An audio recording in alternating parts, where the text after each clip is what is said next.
One of my favorite things about this business is when, we broke a couple stories this week, but that's not my favorite thing in the business because I'm not really, I'll break 3 or 4 stories a year. Whatever. I'm not a reporter. I mostly talk and stuff and give opinions. But it is fun when Joy and I talk about something and we have kind of a belief or a theory, and then the next day it plays out. And it makes you feel pretty smart. So yesterday I spent a significant amount of time on the show saying, the problem with the Packers organization is they have no owner. And because they have no owner, no other team in pro sports has this. They have no owner. So the star legendary quarterback, Brett Favre or Aaron Rodgers, become too powerful. Nobody can hold them accountable. I mean, with Tom Brady, there's a billionaire above him. Drew Brees, there's a billionaire above him. Eli Manning, there's a billionaire above him. Carson Wentz, there's a billionaire above him. Aaron Rodgers, he's the richest guy in the state. He's the richest guy in the town. He's the most powerful guy. I think it's a problem. Nobody holds him accountable. So here's a prime example. Yesterday, Winston Moss, he's an outside linebacker coach for the Packers. Not even the linebacker coach. We'll just give you the outside linebackers. Not a real powerful guy, right? Former player. He put out a tweet, which is completely inoffensive. I mean, nobody would be offended by this. So he went to Twitter and he put out a tweet, and the tweet says, ponder this.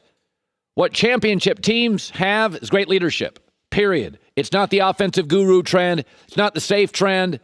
Find somebody that's going to hold number 12 and everybody in the building to a Lombardi standard. That's all he said. That's it. Hold number 12 and everybody in the building to a Lombardi standard. And they fired him. 2 hours later, they ran him out of the building. You got to be kidding me. People are walking on eggshells. They did it with Favre. They're doing it with Rodgers. And here's what's amazing. Belichick has never cowered to Tom Brady. Remember a couple years ago, it was Brady's birthday? Somebody asked Belichick about it. And Belichick said, well, yeah, it'll be that guy's birthday tomorrow and that guy's birthday tomorrow. He wouldn't even celebrate Brady's birthday. Belichick never cowers to Brady. Cam Newton's coach called him out a year after the MVP. Remember they said that? He's got to stay in the pocket more. Cam Newton's got to be more accountable.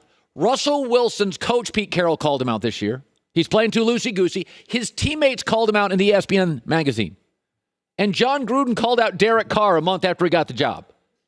Star quarterbacks around this league are constantly held to a standard, have to be accountable, called out by their coaches. Not just any quarterback, Cam Newton, Derek Carr, Russell Wilson. I mean, they're called out by their coaches. I remember the former GM of the Colts once called out Andrew Luck for making too much money. And an outside linebacker coach says, we got to hold number 12 and everybody in this building to a Lombardi standard. Ring, ring, ring. Hello, you're fired. What? This reminds me of Westbrook in OKC and Shaq in Orlando. Sometimes you get superstars that are so big in a small town that everybody is walking around on eggshells. They call this relationship addiction, when there's an uneven power balance in a relationship between a man or a woman. And the woman or the man is addicted to the relationship and will do anything to please their partner because the relationship's uneven. She could do way better, he could do way better, whatever. I saw it with Shaq in Orlando. I see it with Westbrook in OKC. And I see it with legendary Green Bay quarterbacks Favre and Aaron Rodgers in Green Bay. You're going to fire an outside linebacker coach after an innocuous tweet saying we should hold number 12 and everybody in this building to a Lombardi standard? That gets you run out? I mean, I got to tell you something. Whoever gets this job, this head coaching job in Green Bay, you better bring in a strong personality like Josh McDaniel. Joe Philbin doesn't have that personality. That's not an even relationship. Philbin's just going to try to make Aaron Rodgers happy. In fact, my opinion yesterday is Joe Philbin's not strong enough for the job. He literally fired that outside linebacker coach because he didn't want to make Aaron mad. That's the problem, not the solution. Somebody needs to make Aaron Rodgers mad.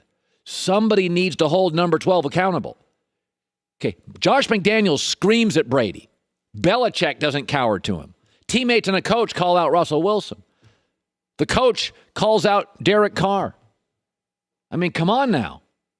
This is an unhealthy relationship between iconic quarterback and an ownerless organization. And they ran off an outside linebacker coach yesterday because of an innocuous tweet. Weak.